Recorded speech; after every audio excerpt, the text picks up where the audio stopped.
ಸ್ನೇಹಿತರೆ, ಮೀಡಿಯಾ ಮಾಸ್ಟರ್ಸ್ಗೆ ಸ್ವಾಗತ, ಸುಸ್ವಾಗತ.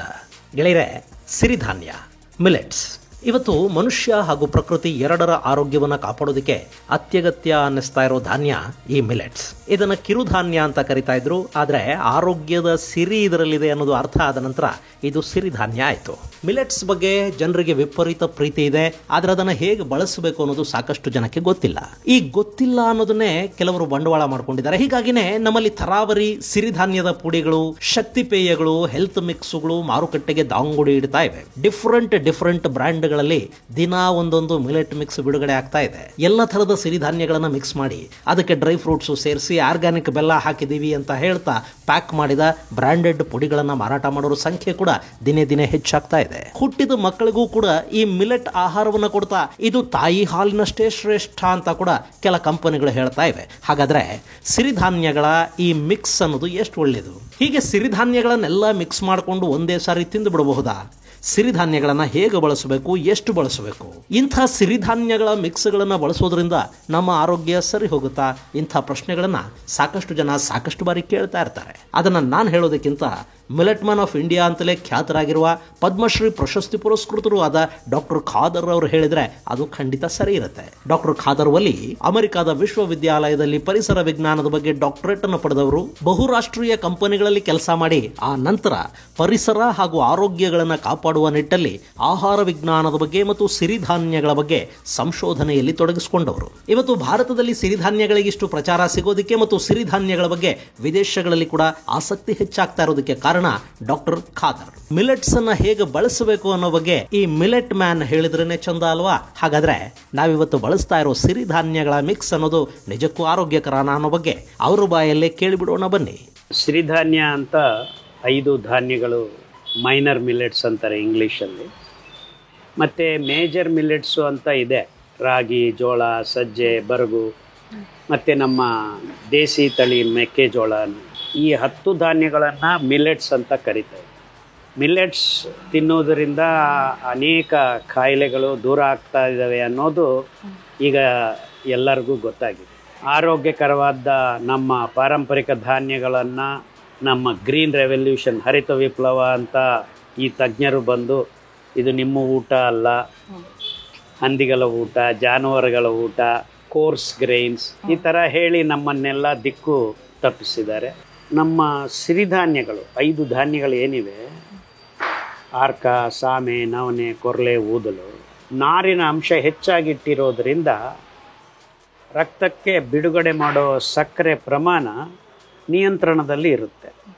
ಅದೊಂದೇ ಆದರೆ ಎಲ್ಲರೂ ಮಿಕ್ಸ್ ಮಾಡಿಕೊಂಡು ತಿನ್ಬೋದಿತ್ತು. ಆದರೆ ದೇವ್ರು ಏನು ಮಾಡಿದ್ದಾರೆ, ಒಂದೊಂದು ಧಾನ್ಯದಲ್ಲಿ ಆ ನಾರಿನ ವಿಶಿಷ್ಟತೆಯನ್ನು, ಅಂದರೆ ಒಂದು ನಾರು ಇನ್ನೊಂದು ನಾರಕ್ಕೂ ಬೇರೆ ವಿಶಿಷ್ಟತೆಗಳನ್ನು ಇಟ್ಟಿದ್ದಾರೆ, ಬೇರೆ ಗುಣಗಳನ್ನು ಇಟ್ಟಿದ್ದಾರೆ. ಅಂದರೆ ಈಗ ನೀವು ನವಣೆ ತಿಂದರೆ ಅದರ ನಾರು ನಿಮ್ಮ ಶ್ವಾಸಕೋಶಗಳನ್ನು, ನರನಾಡಿಗಳನ್ನು ಶುದ್ಧ ಮಾಡಿ ಆರೋಗ್ಯವನ್ನು ಕೊಡುತ್ತೆ. ಆರ್ಕಾಯನ್ನು ನೀವು ಊಟ ಮಾಡಿದಾಗ ಅದರಲ್ಲಿದ್ದ ನಾರು ನಿಮ್ಮ ರಕ್ತವನ್ನು, ಮೂಲೆ ಮಜ್ಜೆಯನ್ನು ಶುದ್ಧ ಮಾಡಿ ಆರೋಗ್ಯವನ್ನು ಕೊಡುತ್ತೆ. ಹಾಗೆ ನೀವು ಕೊರ್ಲೆ ತಿಂದರೆ ಬಾಯಿಯಿಂದ ಗುದದ್ವಾರ ತನಕ ಇದ್ದ ಎಲ್ಲ ಅಂಗಾಂಗಗಳನ್ನು ಶುದ್ಧ ಮಾಡುವ ಒಂದು ತಾಕತ್ತು, ಶಕ್ತಿ, ಮಹತ್ವ ಅದರಲ್ಲಿದೆ. ಹೀಗೆ ಪ್ರತಿಯೊಂದು ಧಾನ್ಯಲ್ಲಿ ಸಾಮೆ ಅಕ್ಕಿ ತಿಂದರೆ ನಮ್ಮ ಜನನಾಂಗ ಸುತ್ತಮುತ್ತಲು ಇದ್ದ ಎಲ್ಲ ಅಂಶಗಳನ್ನು, ಅಂದರೆ ಹೆಣ್ಮಕ್ಳಲ್ಲಿ ಗರ್ಭಕೋಶ, ಫೆಲೋಪಿಯನ್ ಟ್ಯೂಬ್ಸು, ಅಂಡಾಣುಗಳು, ಈ ರೀತಿ ಎಲ್ಲ ಅಂಶಗಳನ್ನು ಶುದ್ಧ ಮಾಡೋ ಗುಣ ಸಾಮೆ ಅಕ್ಕಿ ನಾರಿನ ಅಂಶದಲ್ಲಿ ಇದೆ. ಗಂಡಸರಿಗೆ ವೀರ್ಯ ಕಣಗಳು, ಟೆಸ್ಟಕಿಲ್ಸು, ಅಲ್ಲಿ ಅಂಶಗಳನ್ನು ಶುದ್ಧ ಮಾಡಿ, ಪ್ರೋಸ್ಟೇಟು, ಇದನ್ನೆಲ್ಲ ಶುದ್ಧ ಮಾಡಿ. ಅಂದರೆ ಪ್ರತಿಯೊಂದು ಧಾನ್ಯದಲ್ಲಿ ಒಂದೊಂದು ವಿಶಿಷ್ಟತೆಯನ್ನು ದೇವರಿಟ್ಟಿರೋದ್ರಿಂದ ನಾವು ಇದನ್ನು ಮಿಕ್ಸ್ ಮಾಡಿ ತಿಂದೀವಿ ಅಂತ ಇಟ್ಕೊಳ್ಳೋಣ. ಅವಾಗ ಏನಾಗತ್ತೆ, ನಾರಿನ ಅಂಶ ನೀವು ತಿನ್ನೋದು 100 ಗ್ರಾಮ್ಗಿಂತ ಜಾಸ್ತಿ ತಿನ್ನೋಕ್ಕಾಗಲ್ಲ. ಹಬ್ಬ ಅಂದರೆ 150 ಗ್ರಾಮ್. ಈಗ ಎಲ್ಲ 5 ಧಾನ್ಯಗಳನ್ನು ಅಥವಾ 10 ಧಾನ್ಯಗಳನ್ನು ಮಿಕ್ಸ್ ಮಾಡಿರೋದ್ರಿಂದ ಏನಾಗುತ್ತೆ, ಆ ನಾರಿನ ಅಂಶ 5 ಭಾಗ ಕಮ್ಮಿ ಆಗೋಯ್ತು. ಅಂದರೆ ಏನು, ನಿಮ್ಮ ನಾಡಿಗಳು ಶುದ್ಧ ಆಗೋದಿಲ್ಲ, ನಿಮ್ಮ ರಕ್ತನೂ ಶುದ್ಧ ಆಗೋದಿಲ್ಲ. ಸೊ ನೀವು ಎಷ್ಟು ದಿವಸ ಈ ಮಿಕ್ಸ್ ಮಾಡಿಕೊಂಡು ತಿನ್ನೋದ್ರಿಂದ ನಿಮಗೆ ಸಂಪೂರ್ಣ ಆರೋಗ್ಯಕ್ಕೆ ದೂರವಾಗೇ ಇರ್ತೀರ. ಬಟ್ ನೀವು ಅಕ್ಕಿ ಗೋಧಿ ತಿಂತಾ ಇದ್ದೀರಾ ಇಷ್ಟು ದಿವಸ, ಈ ಮಿಕ್ಸ್ ಮಾಡ್ಕೊಂಡು ತಿಂದರೆ ಸ್ವಲ್ಪ ಆರಾಮ ಅನಿಸುತ್ತೆ ನಿಮಗೆ ಕಂಪೇರಿಟಿವ್ಲಿ. ಬಟ್ ಸಂಪೂರ್ಣ ಆರೋಗ್ಯ ನಿಮಗೆ ಸಿಗೋದಿಲ್ಲ. ನಿಮಗೆ ಈಗ ಟೈಪ್ 1 ಡಯಾಬಿಟಿಸ್ ಇದೆ, ಅಥವಾ ಕಿಡ್ನಿ ಪ್ರಾಬ್ಲಮ್ ಆಗಿದೆ, ಅಥವಾ ಬ್ರೈನ್ ಟ್ಯೂಮರ್ ಇದೆ, ಈ ಥರದ ರೋಗಗಳಿದ್ದಾಗ ನೀವು ಮಿಕ್ಸ್ ಮಾಡಿ ತಿನ್ನೋದ್ರಿಂದ ನೆಗೆಟಿವ್ ರಿಸಲ್ಟ್ಸ್ ಅಂದರೆ ಪಾಸಿಟಿವ್ ರಿಸಲ್ಟ್ಸ್ ಏನು ಸಿಗೋದಿಲ್ಲ ನಿಮಗೆ. ವೈಜ್ಞಾನಿಕತೆ ಏನಿದ್ರಲ್ಲಿ, ಆ ನಾರಿನ ಅಂಶ ಆ ಸರಿಯಾದ ಪ್ರಮಾಣ ಸಿಗಬೇಕಂದ್ರೆ ನೀವು ಒಂದು ಧಾನ್ಯವನ್ನು ಬಿಡಿ ಬಿಡಿಯಾಗಿ 2 ದಿವಸ ಅಥವಾ 3 ದಿವಸ ತಿನ್ನೋದ್ರಿಂದ ಆ ಅಂಗ ಶುದ್ಧವಾಗಿ ಅದರಿಂದ ಆರೋಗ್ಯ ನಿಮ್ಮ ದೇಹಕ್ಕೆ ಬರೋಕ್ಕೆ ಒಂದು ದಾರಿ ಮಾಡಿ ಕೊಡುತ್ತೆ. ಸೊ ನಾವು ಮಿಕ್ಸ್ ಮಾಡದೆ ತಿಂದಾಗ 2 ದಿವಸ ಇದು, 2 ದಿವಸ ಅದು, 2 ದಿವಸ ಎಲ್ಲ ಅಂಗಗಳು ಶುದ್ಧ ಆಗಿ ಸಂಪೂರ್ಣ ಆರೋಗ್ಯ ಸಿಗುತ್ತೆ. ಸೊ ಇದು ವೈಜ್ಞಾನಿಕತೆ. ಇಳುವರಿ ಬಂದ ಮೇಲೆ ಹೊಲದಿಂದ ತಂದಾಗ ಅದು ಬೀಜ ಆಗಿರುತ್ತೆ. ಆ ಬೀಜದ ಕವಚ ಒಟ್ಟು ತೆಗೆಯುವಾಗ ಒಂದು ದೊಡ್ಡ ಮಿಷಿನ್ಗಳೆಲ್ಲ ಹಾಕ್ತಾರೆ, ಟನ್ಗಟ್ಟಲೆ ಮಾಡ್ತಾರೆ. ಒಂದೇ ಧಾನ್ಯ ಮಾಡಲ್ಲ. ಆ ಮಿಷಿನ್ ಹಾಕ್ಕೊಂಡಿರೋನು ಊದಲು ತಗೊಂಬರ್ತಾರೆ, ನವಣೆ ತಗೊಂಬರ್ತಾರೆ. ಸೊ ರೈತರು ಒಂದು 10 ಕ್ವಿಂಟಲ್ಲು, ಇನ್ನೊಬ್ಬರು 1 ಟನ್ನು ಆ ಥರ ಮಾಡ್ತಾ ಇರ್ತಾರೆ. ಸೊ ಈ 5 ಧಾನ್ಯಗಳು ಅಲ್ಲಿ ರೊಟೇಟ್ ಆಗ್ತಾ ಇರುತ್ತೆ. ಕೊನೆಗೆ ಏನಾಗುತ್ತೆ, ಈ ಫ್ಲೋರ್ ಮಿಲ್ಗಳಲ್ಲಿ ಒಂದಿಷ್ಟು ಉಳಿಯುತ್ತೆ. ಈಗ ನಾನು 10 ಟನ್ ಹಾಕಿದ್ರೆ ಒಂದು ಅರ್ಧ ಟನ್ ಅವನಿಗೆ ಆ ಮಿಷಿನಲ್ಲಿ ಉಳಿಯುತ್ತೆ. ಅದೇ ಇನ್ನೊಂದು ಊದಲು ತಂದು ಹಾಕ್ತಾರೆ, ಅದು ಒಂದು ಅರ್ಧ ಟನ್ನು ಮಿಕ್ಕತ್ತೆ. ನೀವು ನವಣೆ ತಂದು ಹಾಕ್ತೀರ, ಇನ್ನೊಂದು ಅರ್ಧ ಟನ್. ಸೊ ಕೊನೆಗೆ ಸಾಯಂಕಾಲಕ್ಕೆ ಅವ್ರ ಹತ್ರ ಒಂದು 2-3 ಟನ್ನು ಮಿಕ್ಕುತ್ತೆ. ಈ ದೊಡ್ಡ ದೊಡ್ಡ ಮಿಷಿನ್ಗಳು ಹಾಕಿದ್ರೆ ಇನ್ನು 10-20 ಟನ್ನು ಮಿಕ್ಕುತ್ತೆ ಸಾಯಂಕಾಲಕ್ಕೆ ಆ ಪ್ರಮಾಣದ ಮೇಲೆ. ಸೊ ಅದು ಮಿಕ್ಸ್ ಆಗಿದೆ, ಈಗ ಅದು ಫ್ರೀ ಅವ್ರಿಗೆ. ಸೊ ಅದನ್ನು ಮಾರಾಟ ಮಾಡ್ಕೊಳ್ಳೋದಕ್ಕೆ ಕೆಲವರನ್ನು ಕರೆದ್ಬಿಟ್ಟು ಇದು ತಗೊಂಡೋಗಯ್ಯ, 50 ರೂಪಾಯಿ ಕೆಜಿ ಬದಲು 5 ರೂಪಾಯಿ ಕೆಜಿ ತಗೊಂಡೋಗು ಅಂತ ಕೊಡೋಕ್ಕೆ ಶುರು. ಅವನು ಅಡ್ವರ್ಟೈಸ್ಮೆಂಟ್ ಮಾಡಿಕೊಂಡು ಮಿಲೆಟ್ ಮಿಕ್ಸ್ ಅಂತ ಇನ್ನು ಎಲ್ಲ ಕಿಚಡಿ ಪಚಡಿ ಎಲ್ಲ ಫಾಸ್ಟ್ ಆಗಿ ಇಷ್ಟ. ಸೊ ನಾವು ಮಿಲೆಟ್ಸನ್ನ ಎಸ್ಪೆಷಲಿ ಯಾವ ಮಿಲೆಟನ್ನು ಇನ್ನೊಂದು ಮಿಲೆಟ್ ಜೊತೆ ಸೇರಿಸಿ ಊಟ ಮಾಡೋದು ಸರಿಯಾದ ಕ್ರಮ ಅಲ್ಲ. ಸೊ ಬಿಡಿ ಬಿಡಿಯಾಗೆ ತಿನ್ನಬೇಕು. ಎಸ್ಪೆಷಲಿ 5 ಸಿರಿಧಾನ್ಯಗಳು ಒಂದೊಂದು ಅದ್ಭುತವಾದ ಆರೋಗ್ಯ ಸ್ಥಿತಿಯನ್ನು ನಿಮಗೆ ತಲುಪಿಸುತ್ತೆ. ಅಪಾಯಕಾರಿ ಅಂದರೆ ನಿಮ್ಮ ಅನಾರೋಗ್ಯ ಇದೆ ಅಂತ ಇಟ್ಕೊಳ್ಳೋಣ. ಮಿಲ್ಲೆಟ್ ತಿಂದರೆ ಆರೋಗ್ಯ ಬರುತ್ತೆ ಅಂತ ತಿಳ್ಕೊಂಡು ನೀವು ಈ ಥರ ಮಿಕ್ಸಿಂಗ್ ಮಾಡಿಕೊಂಡು ತಿನ್ನೋಕ್ಕೆ ಶುರು ಮಾಡಿದರೆ ಆರೋಗ್ಯ ಬರೋದೇ ಇಲ್ಲ, ಇನ್ನೂ ದೂರ ಹೋಗ್ತಾ ಇರುತ್ತೆ. ಸೊ ಮಿಲ್ಲೆಟ್ಟನ್ನು ಅಡಲ್ಟ್ರೇಟ್ ಮಾಡೋದು ಸರಿ ಇಲ್ಲ.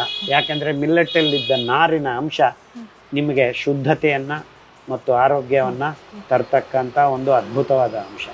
ಅದನ್ನು ಅಡಲ್ಟ್ರೇಟ್ ಮಾಡೋದು ಮೂರ್ಖತನ ಆಗತ್ತೆ, ಅವೈಜ್ಞಾನಿಕ ಆಗತ್ತೆ. ಯಾವುದಿಂದಾದರೂ ಆಗಲಿ.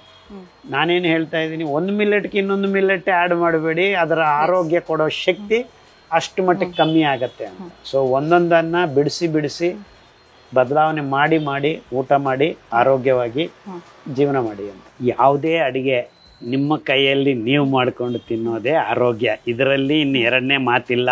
ಕರೆಕ್ಟ್. ಇಡೀ ಪ್ರಪಂಚ ಏನಾದರೂ ಆಗಲಿ, ನಿಮ್ಮ ಕೈಯಿಂದ ನೀವು ಧಾನ್ಯವನ್ನು ತಂದು ನೀವೇ ಹಿಟ್ಟು ಮಾಡಿಕೊಂಡು ಜಸ್ಟ್ ಕುಟ್ಕೊಂಡು ಒಂದು ಹಿಟ್ಟಾಗುತ್ತೆ, 1-2 ಗಂಟೆ ನೆನೆಸಿ ಅದನ್ನು ಕುದಿಸಿ ಗಂಜಿ ಮಾಡಿಕೊಂಡು ಕುಡಿದ್ರೆ ಅದರಷ್ಟು ಆರೋಗ್ಯ ಇನ್ಯಾವುದೂ ಇಲ್ಲ. ಇನ್ನು ಮಿಕ್ಕಿದ್ದೆಲ್ಲ ಬಿಸ್ನೆಸ್. ನನ್ನ ಲೆಕ್ಕದಲ್ಲಿ ಮಿಕ್ಕಿದ್ದೆಲ್ಲ ಬಿಸ್ನೆಸ್. 200 ಗ್ರಾಮಿಗೆ 300 ರೂಪಾಯಿ ಕೊಡೋ ಅಗತ್ಯ ಏನು ಬಂದಿದೆ?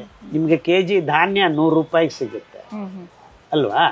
ಮ್ಯಾಕ್ಸಿಮಮ್ ಅಂದರೆ 150. ಸೊ 1 ಕೆಜಿಗೆ 150 ರೂಪಾಯಿ ಕೊಟ್ಟು ತಗೊಂಡು ಮಾಡೋದು ಖರ್ಚು ಕಮ್ಮಿ ಅಲ್ವಾ ನಿಮಗೆ? ನೀವು 200 ಗ್ರಾಮಿಗೆ 250 ಯಾಕೆ ಕೊಡಬೇಕು? ಅವ್ನು ಬರೀ ಸುಮ್ಮನೆ ಪೌಡರ್ ಮಾಡಿ ಒಂದು ಆಕರ್ಷಣೀಯವಾಗಿ ಒಂದು ಪ್ಯಾಕೇಜಿಂಗ್ ಮಾಡಿ ಕೊಟ್ಟರೆ ನೀವು ದುಡ್ಡು ಜಾಸ್ತಿ ಕೊಡ್ತಾ ಇದ್ದೀರ. ಸೊ ಆ ಮೂಢತನದಿಂದ ಹೊರಗಡೆ ಬರಬೇಕು ಜನ. ನೇರವಾಗಿ ಅದ್ಭುತವಾದ ಆ ಧಾನ್ಯವನ್ನು ತಗೊಳ್ಳಿ ಕೈಗೆ, ಅದನ್ನು ಮುಟ್ಟಿ ಅದರ ಬಗ್ಗೆ ನಿಮಗೊಂದು ಫೀಲಿಂಗ್ ಬರುತ್ತೆ. ಅದನ್ನು ಪ್ರತಿ ಸತಿ ಮುಟ್ಟಿದಾಗ ನಿಮಗೆ ಅದು ಒಳ್ಳೇದಾ ಕೆಟ್ಟದ್ದ ಅನ್ನೋದು ಒಂದು ತಿಂಗಳಲ್ಲಿ ಗೊತ್ತಾಗ್ಬಿಡುತ್ತೆ. ಅವು ಕಣ್ಣು ಮುಚ್ಕೊಂಡು ಈಗ ಧಾನ್ಯ ಅಂದ್ಬಿಟ್ಟು ಇದು ಸರಿ ಇಲ್ಲ ಅಂತ ನೀವು ಹೇಳ್ಬೋದು. ಸೊ ಆ ಪರಿಣಿತಿ ನಿಮ್ಮಲ್ಲಿ ಬರುತ್ತೆ ಯಾವಾಗ ನೀವು ರಾ ಮೆಟೀರಿಯಲನ್ನು ಪ್ರತಿ ಸತಿ ಗಮನಿಸಿದಾಗ. ಪ್ಯಾಕೆಟ್ ಮಾಡಿರೋದು ಓಪನ್ ಮಾಡಿ ಹಾಕ್ಕೊಂಡು ಕುಡಿತಾ ಇದ್ರೆ ಆರೋಗ್ಯನೂ ಇರೋದಿಲ್ಲ. ಫಸ್ಟ್ ಆಫ್ ಆಲ್ ಪ್ಯಾಕೇಜಿಂಗಲ್ಲಿ ಪ್ರತಿ ಒಂದು, ಅದು ಮಿಲೆಟ್ ಇದ್ದಿರಲಿ ಯಾವುದೇ ಆಹಾರ ಪದಾರ್ಥ ಇರಲಿ ಪ್ರಿಸರ್ವೇಟಿವ್ಸ್ ಅನ್ನೋದು ಬಿದ್ದೇ ಬೀಳುತ್ತೆ. ಅವರು ಶೆಲ್ಫ್ ಲೈಫ್ ಇನ್ಕ್ರೀಸ್ ಮಾಡ್ಕೋಬೇಕಾ? ಕರೆಕ್ಟ್. ಹೌದು. ಈಗ ನೀವು ಹಿಟ್ಟು ಮಾಡಿ ಅಲ್ಲಿ ಇಟ್ಟರೆ 10 ದಿವಸಕ್ಕೆ ಕೆಟ್ಟೋಗುತ್ತೆ. ಅದೇ ಪ್ಯಾಕೆಟ್ ಇಟ್ಟರೆ 6 ತಿಂಗಳು ಕೆಡಲ್ಲ. ಅಂದ್ರೆ ಏನರ್ಥ? ಅದು ಪ್ರಿಸರ್ವೇಟಿವ್ಸ್ ಹಾಕಿರ್ಲೇಬೇಕು. ಅಂದ್ರೆ ನೀವು ದುಡ್ಡು ಕೊಟ್ಟು ರೋಗವನ್ನ ತಗೋತಾ ಇದ್ದೀರಾ. ಇನ್ನೊಂದು ಉದಾಹರಣೆಯನ್ನು ಕೊಡ್ಬೋದು ಈ ಮಿಲೆಟ್ದೇನೆ ಮಿಕ್ಸ್ದೇನೆ. ನೀವು ಚಾಮುಂಡಿ ಬೆಟ್ಟ ಹತ್ತಕ್ಕೆ ಅಂದ್ರೆ 1000 ಮೆಟ್ಲು ಹತ್ತಬೇಕು. 1100 ಮೆಟ್ಲು ಹತ್ತಿದ್ರೆ ಚಾಮುಂಡಿ ದರ್ಶನ ಆಗತ್ತೆ ಅಲ್ವಾ? ಸೊ ನಾನು 300 ಮೆಟ್ಲು ಹತ್ತಿ ಕೆಳಗಡೆ ಬರ್ತೀನಿ, ಮತ್ತೆ 300 ಮೆಟ್ಲು ಹತ್ತಿದ್ದೀನಿ, ಕೆಳಗಡೆ ಬರ್ತೀನಿ. ಸೊ 4 ದಿವಸ ಹತ್ತಿದ್ರೆ 1200 ಮೆಟ್ಲು ಹತ್ತಿದ್ದೀನಿ, ಆದ್ರೂ ಚಾಮುಂಡಿ ದರ್ಶನ ಆಯ್ತಾ? ಇಲ್ಲ. ನೀವು ಮಿಲ್ಲೆಟ್ಸ್ ಎಲ್ಲ ಮಿಕ್ಸ್ ಮಾಡಿದ್ರೆ ಈ ಕೆಲಸ ಮಾಡ್ದಂಗೆ ಇರುತ್ತೆ. ಗುಡ್ ಎಕ್ಸಾಂಪಲ್ ಇದು. ಸೊ ನೀವು ಎಷ್ಟು ದಿವಸ ಹತ್ತಿದ್ರು ಚಾಮುಂಡಿ ಬೆಟ್ಟ ವಾಪಸ್ ಬರುತ್ತೆ. ಸೊ ಒಂದೇ ಸಮ ಹತ್ತಬೇಕಂದ್ರೆ ಒಂದೇ ಧಾನ್ಯವನ್ನ ತಿನ್ನೋದ್ರಿಂದ ಅದರಲ್ಲಿದ್ದ ನಾಣ್ಯತೆ, ಗುಣಮಟ್ಟ ಮತ್ತು ವಾಸಿ ಮಾಡುವ ಗುಣ ಎಲ್ಲ ನಿಮಗೆ ಸಿಗುತ್ತೆ. ಸೊ ಅದಕ್ಕೆ ಬಿಡಿಸಿ ಬದಲಾವಣೆ ಮಾಡಿ ಒಂದೊಂದು ಧಾನ್ಯವನ್ನ 2 ದಿವಸ 3 ದಿವಸ ತಿನ್ನೋದ್ರಿಂದ ನಿಮಗೆ ಅದರ ಸಂಪೂರ್ಣ ಫಲ ಸಿಗುತ್ತೆ ಅಂತ ಹೇಳೋದಕ್ಕೆ ಇದೊಂದು ವಿಷುವಲ್ ಉದಾಹರಣೆ. ಇದು ಗೆಳೆಯರ ವಿಷಯ. ಯಾವುದನ್ನ ಹೇಗೆ ತಿನ್ನಬೇಕು ಹಾಗೆ ತಿಂದ್ರೇನೆ ಅದು ಆರೋಗ್ಯ. ಇಲ್ಲದೆ ಇದ್ರೆ ನಮ್ಮ ಇರೋ ಆರೋಗ್ಯವನ್ನು ಕೂಡ ಅದು ಹಾಳು ಮಾಡುತ್ತೆ. ಸೊ ಡಾಕ್ಟರ್ ಖಾದರ್ ಅವರ ಮಾತುಗಳನ್ನ ಕೇಳಿಸ್ಕೊಂಡ ನಂತರ ಮಿಲೆಟ್ಸ್ ಅನ್ನ ಹೇಗೆ ತಿನ್ನಬೇಕು, ಎಲ್ಲ ಮಿಲೆಟ್ಗಳ ಮಿಕ್ಸ್ ಅನ್ನ ನಾವು ತಿನ್ನೋದು ಒಳ್ಳೇದಾ ಅಲ್ವಾ ಅನ್ನೋದನ್ನ ನಿಮಗೆ ಬಿಟ್ಟು ಬಿಡ್ತೀನಿ. ಡಾಕ್ಟರ್ ಖಾದರ್ ಅವರ ವಿಡಿಯೋಗಳು M2 ಹೆಲ್ತ್ ಚಾನಲ್ ಅಲ್ಲಿ ಲಭ್ಯ ಇವೆ. ಹೆಚ್ಚಿನ ಮಾಹಿತಿಗೆ ಚಾನಲ್ ಲಿಂಕ್ ಅನ್ನ ಡಿಸ್ಕ್ರಿಪ್ಷನ್ ಬಾಕ್ಸ್ ಅಲ್ಲಿ ಕೊಡ್ತಾ ಇದ್ದೀನಿ. ನೀವು ಅಲ್ಲಿ ಕೂಡ ಅವರ ಇನ್ನಷ್ಟು ವಿಡಿಯೋಗಳನ್ನ ನೋಡಬಹುದು. ಮುಂದಿನ ಸಂಚಿಕೆಯಲ್ಲಿ ಮತ್ತಷ್ಟು ವಿಶೇಷಗಳ ಜೊತೆ ಮತ್ತೆ ಭೇಟಿಯಾಗೋಣ. ಅಲ್ಲಿವರೆಗೆ ಜೈ ಹಿಂದ್, ಜೈ ಕರ್ನಾಟಕ.